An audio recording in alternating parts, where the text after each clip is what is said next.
mu family eyinza okubeera y'abantu 15 ne tulondamu abantu babiri omu babiri ababiri betulonze betusuubira nti basobola okutulungamya oba batusinga obukulembeze tubakkiriza batutegeerere.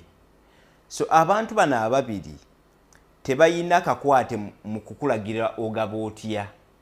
Gwe kola kooti kye yakugamba ogabe. Ne bw'oba togabye mu kyenkanyi bagenda kuloopa byogabye kooti ebisazeemu bagayi ono wamuwayiika nnya ate bano abalala bayiika emu wasinziira ku ki kubanga ffenna tuli baana ate twenkana okitegeera.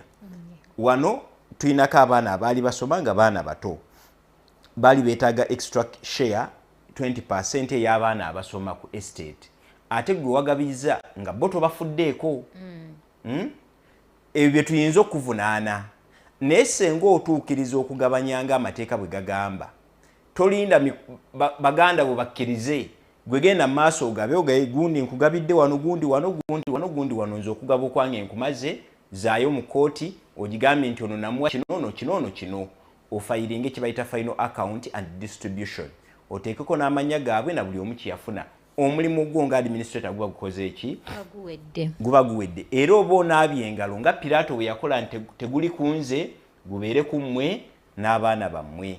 So omulimu gwo gwa kunoonya amabanja n'ogasasula na kunoonya bintu bya mugenzi n'obikuŋŋaanya na kugaba bintu bya mugenzi nga bw'obikuŋŋaanyiza ekyenkanyi gwe mulimu.